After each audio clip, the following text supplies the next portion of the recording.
Yes, good afternoon to all of you. As you know, thermodynamics chapter is going on, and in this we have learned work done in the cyclic process. Cyclic process में आपने क्या पढ़ा था कि internal energy change नहीं होती। क्या था साइक्लिक प्रोसेस में? एक पीवी डायग्राम था, पीवी इंडिकेटर डायग्राम भी बोलते हैं इसको, ठीक है। प्रेशर, वॉल्यूम, और आपको पता है इन दोनों का मल्टीप्लीकेशन क्या होता है? Work done. क्या होता है? Work done. फार्मूला भी था, इंटीग्रेशन ऑफ, ये तब यूज करते हैं जब प्रेशर वेरिएबल हो, और इसको तब यूज कर देते हैं जब प्रेशर कांस्टेंट, ठीक है। तो यहाँ पर आपने साइक्लिक प्रोसेस में क्या देखा? आपका ग्राफ किसी भी तरह से बन सकता है, किसी भी शेप में बन सकता है, ठीक है। पोज ऐसे बन गई, इस तरह से, तो आप देख सकते हो ये पूरा साइकिल हो गया। तो जो वर्क डन होगा वो इस लूप के अंदर का एरिया होगा। अगर ये क्लॉकवाइज है तो वर्क डन पॉजिटिव, ओके, यानी कि गैस एक्सपेंड कर रही होगी, ठीक है। और अगर ये एंटी क्लॉकवाइज चलता है, तो अगर ये एंटी क्लॉकवाइज डायरेक्शन में ऐसे दे रखा होता तो वर्क डन नेगेटिव। ये सारी चीजें आपको पता है, थोड़ा सा बेसिक उठाया था। इसके बाद आप कोई क्वेश्चन करेंगे, इसका एक और क्वेश्चन करेंगे,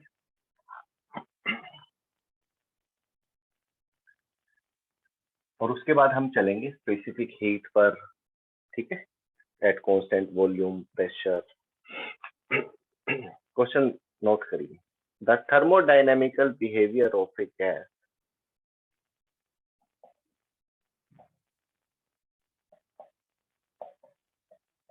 the thermodynamical behavior of a gas is represented by a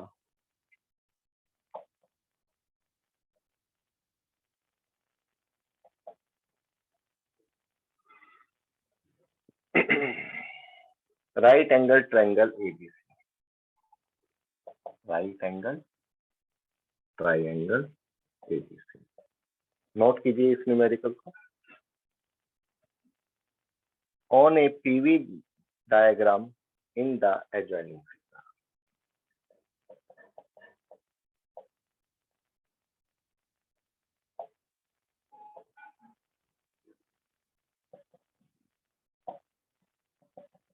अभी फिगर बनाऊंगा मैं, उसमें आपको ये राइट एंगल ट्रायंगल मिलेगी। Calculate the work done during the process. Calculate the work done during the process। यहाँ से क्लियर हो जाएगा ये article. From A to B,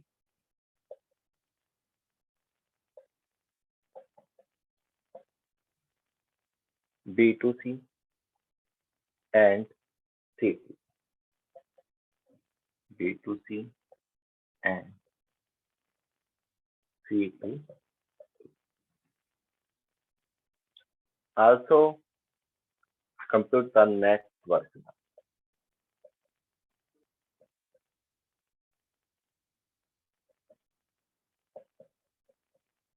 net work done भी आपको निकालना है। Net work done in the complete cycle.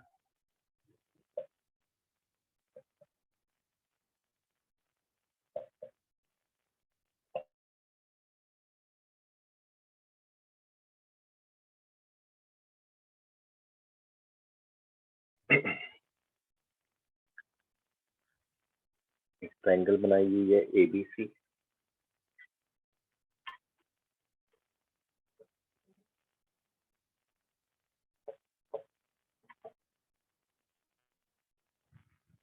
ABC है इस तरह से 1 2 3,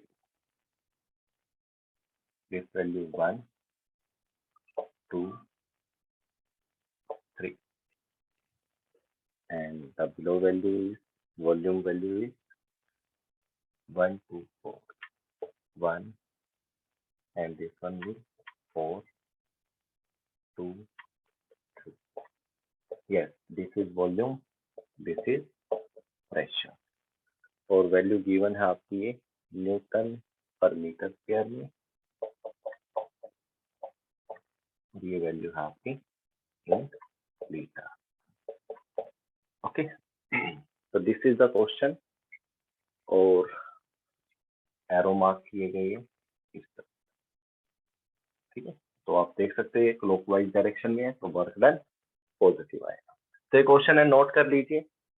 सॉल्यूशन करते हैं इसका. सबसे पहले फर्स्ट पार्ट लेते हैं. फर्स्ट पार्ट में क्या है,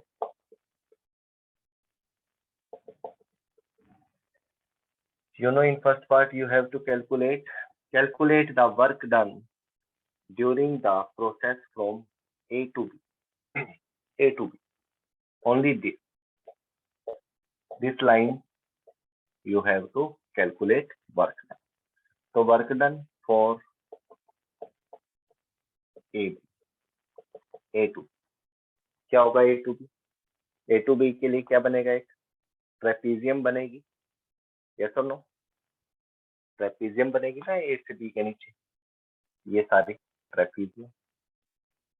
तो ट्रेपीजियम का वर्क डन कैसे निकाल लेंगे, एरिया लेगा, एरिया ऑफ ट्रेपीजियम. एरिया कैसे होगा, half into sum of parallel side.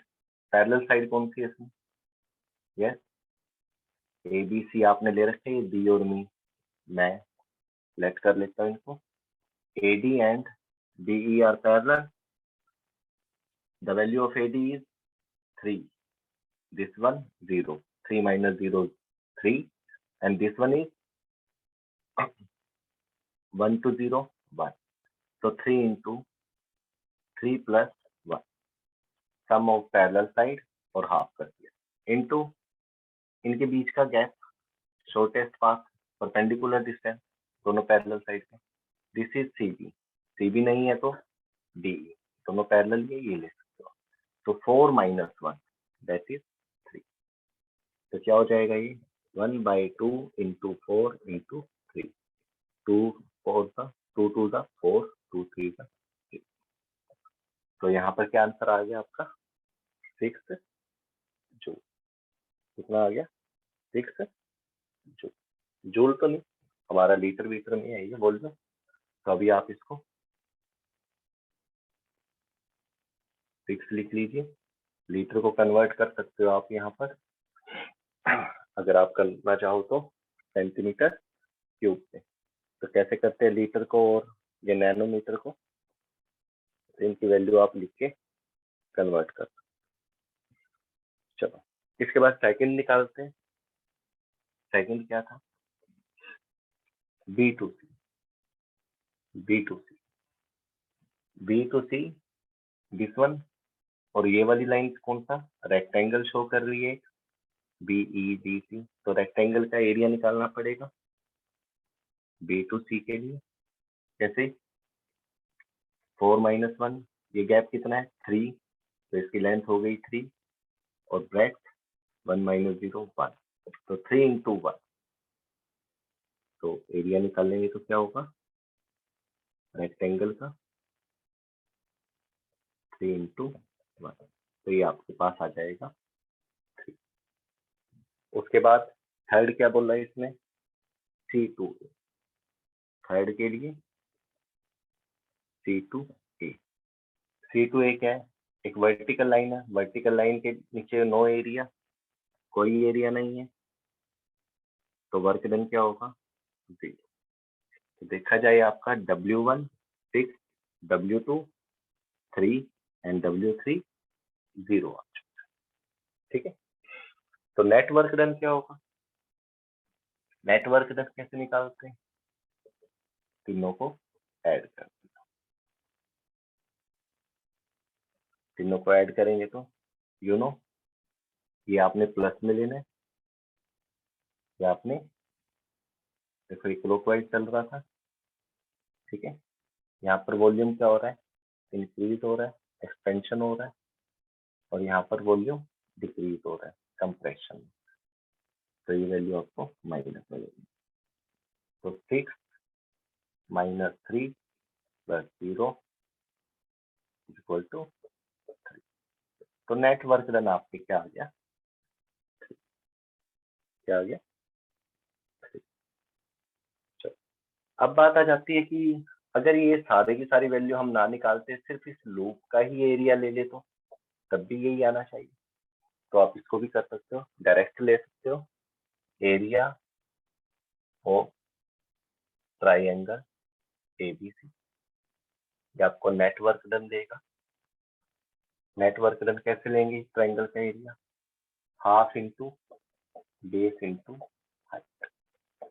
Half into what is base, base कितना है बीसी, 4 माइनस 1 मीन्स 3। हाइट कितनी है इसकी ट्राइंगल की, 1 से लेकर 3 यानी कि 3 माइनस 1 ओनली 2। तो 2 देखो, 2 से 2 cancel, 3 is the answer. Newton meter square हो लीटर हो, इसको आप क्या कर सकते हो, लीटर को सीडीएस में एमकेएस में आप ले सकते हो, कन्वर्ट कर सकते हो। ठीक है, तो इस तरह से आप इन क्वेश्चंस को कर सकते हो। चलो अब इसके बाद हम करेंगे specific heat capacity at constant volume constant pressure. कुछ फॉर्मूले होंगे जो आपको लर्न करने हैं, अच्छी तरह से समझने हैं, याद करने हैं उनको, ताकि आप न्यूमेरिकल सोल्व कर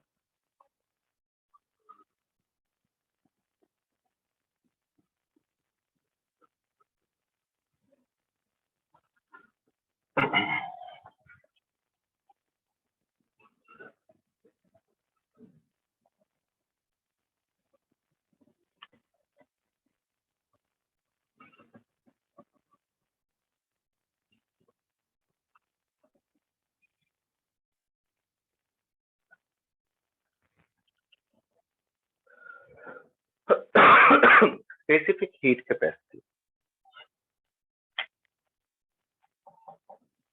स्पेसिफिक हीट कैपेसिटी, हालांकि पहले भी आपको करवाया गया है ये, लेकिन थोड़ा सा अब इसकी जरूरत पड़ेगी आपको, इसे थोड़ा सा इसको रिकॉल किया जा रहा है।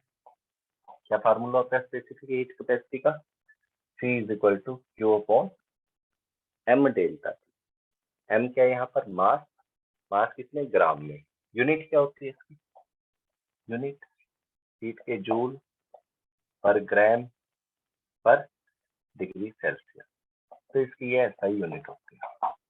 ठीक है, इसी के अंदर आपको दो प्रोसेस बता रहा हूं मैं, एक होता है आइसोथर्मल, क्या होता है आइसोथर्मल, और एक होता है एडियाबैटिक।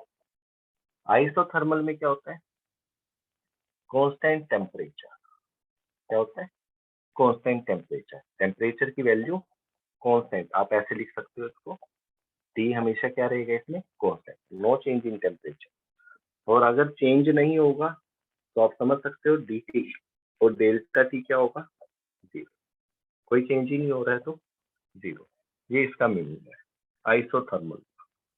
ठीक है, एडियाबैटिक, एडियाबैटिक में Q इज इक्वल टू 0, क्या होता है Q इज इक्वल टू 0, यानी कि नो एक्सचेंज ऑफ हीट, कोई हीट एक्सचेंज नहीं करेगा, ये होता है एडियाबैटिक के केस में। ओके, तो बात आ जाती है जो हम ये गैसों के बारे में पढ़ रहे हैं, specific heat capacity Q is equal to M delta T। तो इसको आपने क्या करना है, थर्मल के लिए, आइसोथर्मल के लिए C की वैल्यू क्या हो, फॉर आइसोथर्मल प्रोसेस, एक ऐसा सिस्टम जिसमें टेम्परेचर क्या रहे कांस्टेंट रहे, तो उसमें स्पेसिफिक हीट कैपेसिटी क्या हो, स्पेसिफिक हीट कैपेसिटी का formula C is equal to Q upon M delta T, ये सब यही होता है, but for isothermal delta T की वैल्यू क्या होगी 0, क्योंकि T क्या होता है कांस्टेंट, T क्या होता है कांस्टेंट। तो पुट कीजिए यहाँ पर डेल्टा T की वैल्यू M इंटू 0, और अगर डिनोमिनेटर पार्ट में 0 आ जाता है तो क्या बन जाता है, इनफाइनाइट। तो specific heat capacity isothermal process के लिए क्या रहेगी, हमेशा इनफिनिटी। क्या रहेगी, इनफिनिटी। एडियाबैटिक के लिए करिए यही काम, नोट करते जाइए ये चीजें, ये आपको टिप्स पे लर्न होनी चाहिए। एडियाबैटिक प्रोसेस में क्या होता है, Q इज इक्वल टू 0 होता है। क्या होता है, Q इज इक्वल टू 0, मतलब नो एक्सचेंज ऑफ हीट, कोई हीट सप्लाई नहीं करी गई। तो फार्मूला देखिए एडियाबैटिक के लिए भी यही formula, again you have to write Q upon M delta T। अब क्या हुआ है, Q 0, तो 0 कहाँ है, न्यूमिनेटर, M अपॉन डेल्टा। जब न्यूमिनेटर में 0 होता है तो ये सारी चीजें, तो यहाँ से आप क्या समझे, आइसोथर्मल के लिए specific heat capacity infinity, adiabatic के लिए 0। ओके, कोई डाउट, ठीक है। अब बात आ जाती है, एक पॉइंट नोट करिए, इंटरनल एनर्जी के लिए। इंटरनल एनर्जी क्या होती है, change in internal energy du, ठीक है, चेंज इन इंटरनल एनर्जी क्या होती है, du। First law of thermodynamic क्या था, dq is equal to du plus dw, और you can write also dw pdv, instead of w dw you can write. तो ये आपका फर्स्ट लॉ ऑफ थर्मोडायनेमिक। इसके लिए एक पॉइंट लिखवा रहा हूं मैं, change in internal energy du, जो डिपेंड करती है, डिपेंड ओनली ऑन टेम्परेचर।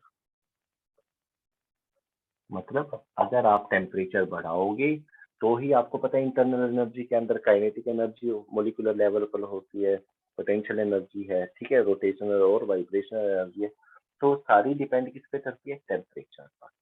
इस चीज को भूलना नहीं है, ठीक है। इंटरनल एनर्जी के लिए ये चीज आपको नोट रखनी है, ठीक है, ये सारी बातें।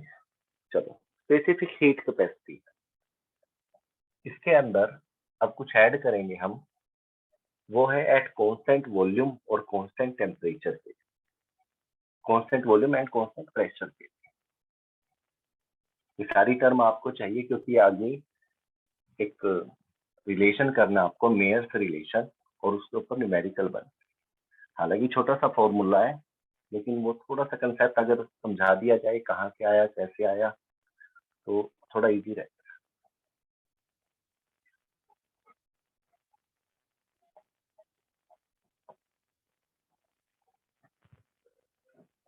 Specific heat capacity at constant volume, at constant volume, क्या होता है ये specific heat capacity at constant volume. अरे कांस्टेंट वॉल्यूम होगा तो फार्मूला क्या बन जाएगा, आप C अपॉन में V इज इक्वल टू, थोड़ा साइज छोटा करो, C, small letter C V। Formula क्या था, Q upon M delta T। तो at constant volume specific heat का क्या फार्मूला होगा, Q upon M delta T। कोई इशू नहीं, ठीक है। मास कितना, 1 ग्राम, टेम्परेचर कितना, 1 डिग्री सेल्सियस, ठीक है। हीट सप्लाई, मतलब कितनी हीट दी जाए 1 ग्राम गैस को कि उसका जो टेम्परेचर है वो कितना रेज कर जाए, 1 डिग्री सेल्सियस। तो अगर आप इनकी वैल्यू 1 लगा दोगे तो CV की वैल्यू क्या आ जाएगी, Q, क्या आ जाएगी, Q। तो ये होगी specific heat capacity at constant volume. इसी तरह से specific heat capacity at constant pressure भी आप ले सकते हैं। कैसे, small Cp is equal to Q upon M delta T। देखो स्पेसिफिक हीट का आपको फार्मूला पता है, वॉल्यूम के लिए ऐसे इस तरह से लगा सकते हो आप, प्रेशर के लिए लगा, ठीक है। यहाँ पर क्या होगा, एट कांस्टेंट प्रेशर, कि प्रेशर कांस्टेंट रहे और वही मास की वैल्यू 1 ग्राम, टेम्परेचर कितना 1 डिग्री सेल्सियस, ठीक है। तो Cp किसके इक्वल आ जाता है, Q, यानी कि एट कांस्टेंट टेम्परेचर और कांस्टेंट वॉल्यूम हीट पे कोई फर्क नहीं पड़ता, हीट सेम है। लेकिन जो ये स्पेसिफिक हीट कैपेसिटीज आप पढ़ रहे हो एट कांस्टेंट प्रेशर और वॉल्यूम, आपके जो कोर्स में है ये ना होकर मोलर स्पेसिफिक हीट, क्या है, मोलर स्पेसिफिक हीट कैपेसिटी। अब ये क्या होता है मोलर स्पेसिफिक हीट कैपेसिटी? अभी तक आप मास को क्या कर रहे हो, 1 ग्राम लेकर कर रहे हो, तभी सी का formula Q/m delta T. But molar specific heat capacity के अंदर आपको मोल्स लेने, क्या लेने, number of mole, number of mole. अब नंबर ऑफ मोल्स यानी कि आपको n लेना है, n का मतलब आपको m को रिप्लेस करना है किससे, स्मॉल लेटर n। तो ये फार्मूला आपका C is equal to Q/n delta T बन जाएगा, n डेल्टा T बन जाएगा। दोनों में फर्क क्या है, इसको आप स्मॉल लेटर C से लिखो, इसको कैपिटल लेटर C से लिखो, और दोनों में थोड़ा सा फर्क है, इधर m है और इधर n। m का मतलब मास, 1 ग्राम, 1 ग्राम मास, और n क्या है, number of mole, number of mole. इसके अंदर आप देख सकते हो जैसे ऑक्सीजन होता है, ऑक्सीजन गैस, ऑक्सीजन गैस, मोल कंसेप्ट आपने पढ़ा होगा 9th क्लास में, +1 में पढ़ा होगा केमिस्ट्री में। O2 गैस, O2 गैस का आप मोलिकुलर वेट निकालते, मोलर मास निकालते, क्या आता है, कैसे निकालते हैं, 2 इंटू ऑक्सीजन का कितना होता है 16, ठीक है, AMU आप लिखते हो, तो यहाँ से आ गया 32 ग्राम। 32 ग्राम का क्या मतलब है, 32 ग्राम इज इक्वल टू क्या होगा 1 मोल, यानी कि 1 ग्राम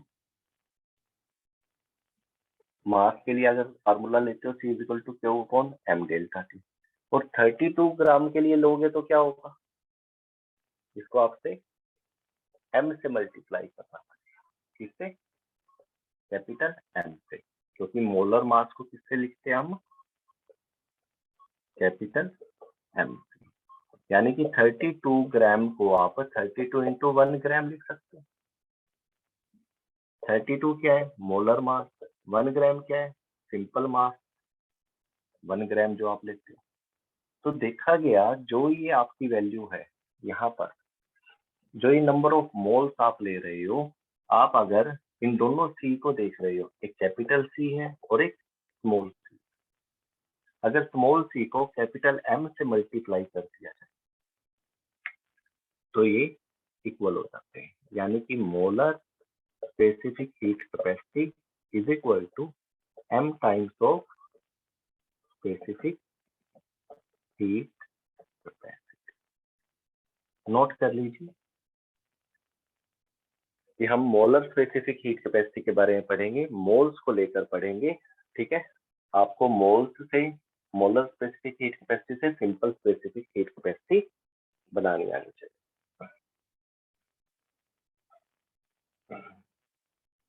इसके बाद यही कांस्टेंट वॉल्यूम और कांस्टेंट प्रेशर के लिए भी लिखा जा सकता है फार्मूला।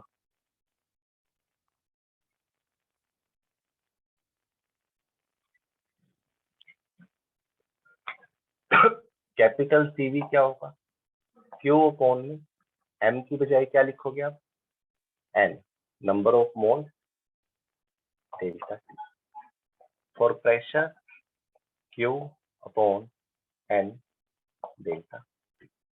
हाँ, यहाँ पे V लगा सकते हो, यहाँ पे P, ठीक है, Cp और मोलर स्पेसिफिक। तो ये दो फार्मूले नए हैं आपके लिए, नोट करिए इनको, molar specific heat at constant volume and eight constant pressure.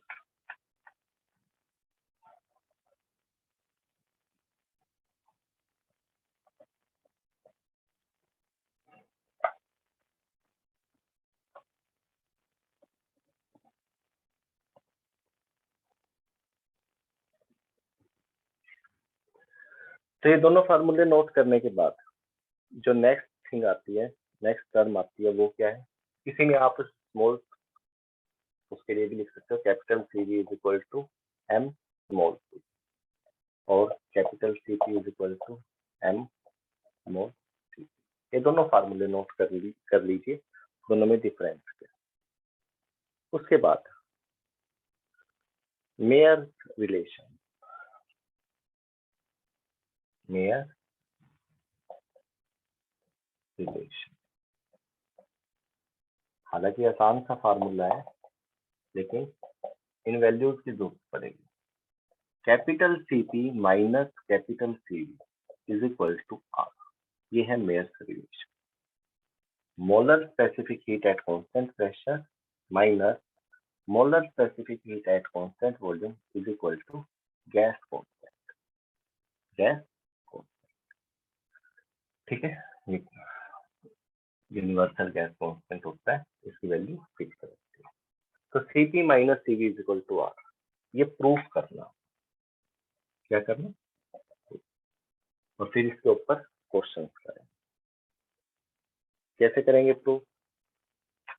सबसे पहले इस रिलेशन को देखिए, यहां से QV इज इक्वल टू क्या होगा, N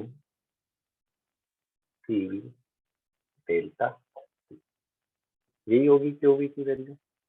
इसी तरह से QP की क्या होगी, N CP डेल्टा। ओके, कोई प्रॉब्लम यहाँ तक, कोई डाउट? ठीक है, एक फार्मूला आपको याद रखना है CV के लिए, डिग्री ऑफ फ्रीडम की term, degree of freedom.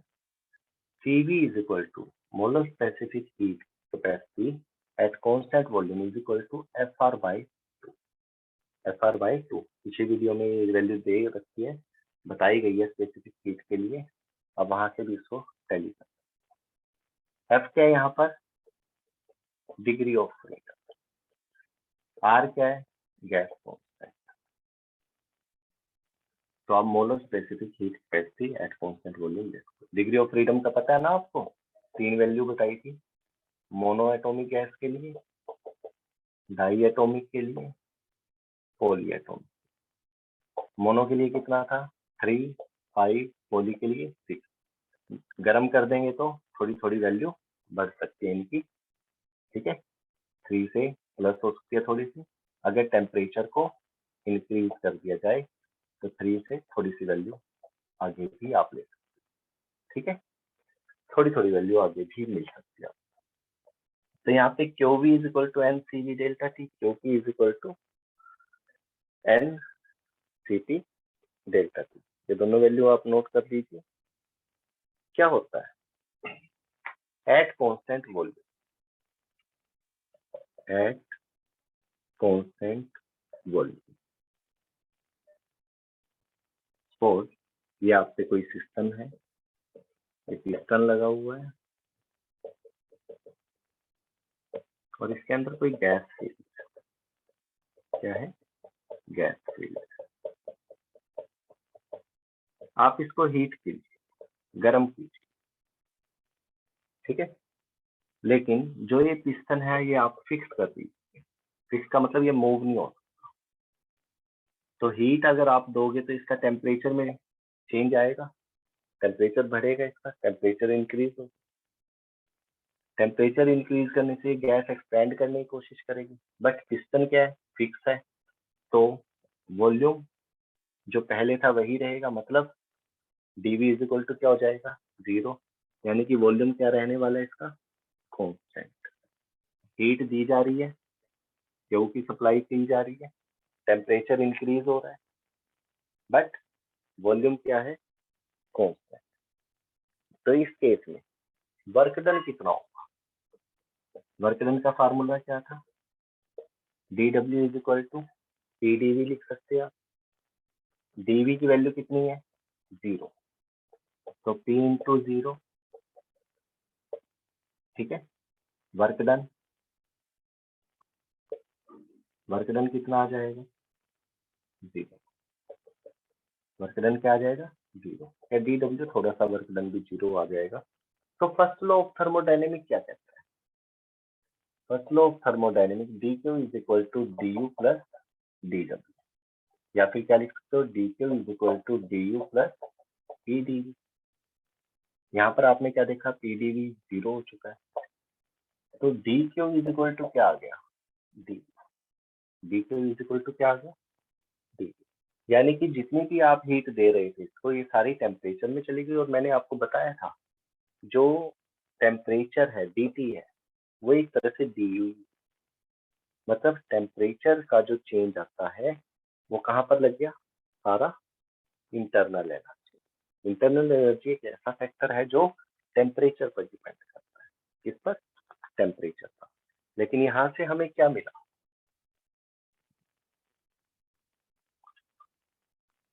dq is equal to du होने की वजह से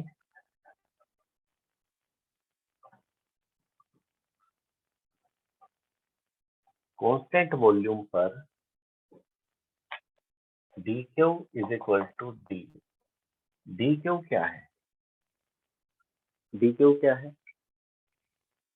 dq की वैल्यू क्या है, आपको पता है q इज इक्वल टू क्या है, cv डेल्टा,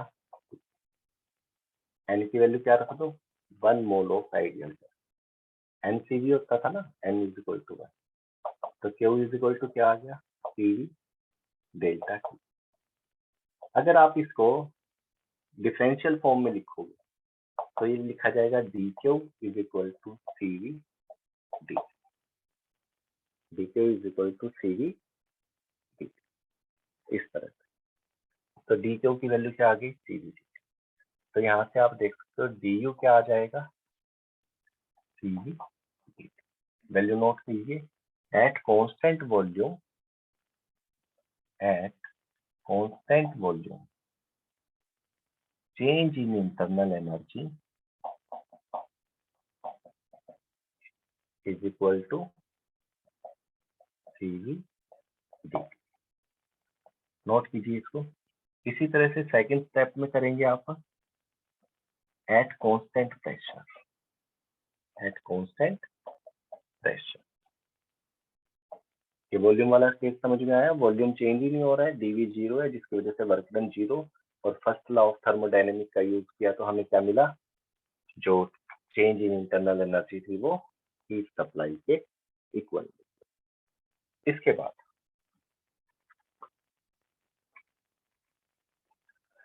यही पिस्टन, यही गैस, यही सिस्टम दोबारा से लेंगे।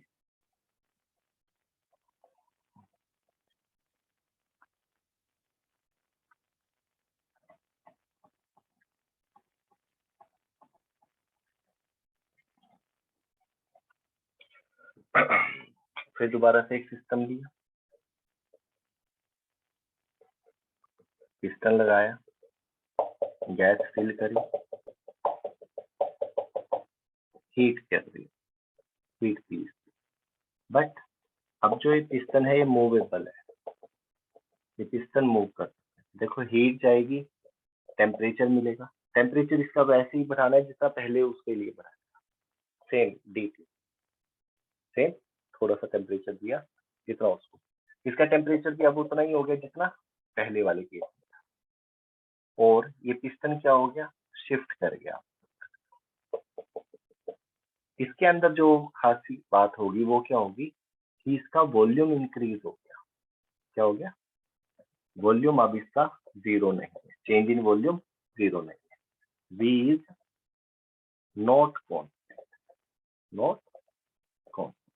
बट अब क्या होगा, प्रेशर इसका देखो, जो ये एक्सपेंशन हुआ है, जो ये बढ़ा है, पहले प्रेशर मान लो इसका P1 था, बाद में इसका भी P1 ही रहेगा, यानी कि इसके अंदर प्रेशर कांस्टेंट होगा, dP इज 0, प्रेशर कांस्टेंट। अगर प्रेशर कांस्टेंट करना है तो पिस्टन को मूवेबल लेना पड़ेगा, मतलब वो इधर उधर स्लाइड कर सके। तो आपने देखा जैसे मैंने इसको हीट किया तो एक्सपेंड हुई है, और एक्सपेंड हुई तो देखो आप देख सकते हो कि पिस्टन इधर चला गया, कुछ डिस्टेंस कवर कर रहा है तो फोर्स भी लगी होंगी, फोर्स इनटू डिस्टेंस, कुछ वर्क भी हुआ। ठीक है, अब दोबारा से इसमें first law of thermodynamics, dq is equal to du plus dw, और you can write du pdv, लिख सकते हो ऐसे। अब क्या हो रहा है, pdv you know very well, dw is equal to pdv। अब तो वॉल्यूम जीरो नहीं हुआ, dv is equal to zero नहीं हुआ। अब क्या होगा, pdv du dq, अब ये जीरो नहीं हुआ है, ये सब कुछ। तो dq is equal to du, du की वैल्यू क्या है आपको पता है, du एक फैक्टर है जो टेम्परेचर पे डिपेंड करता है। टेम्परेचर अभी भी कितना हुआ है, dt। अगर dt हुआ है तो du भी क्या होगा, सेम होगा जैसा कि प्रीवियस केस में था। और प्रीवियस केस में du की वैल्यू क्या थी, cv dt। पुट कीजिए यहाँ पर cv dt plus p dt। Second thing, dq is what,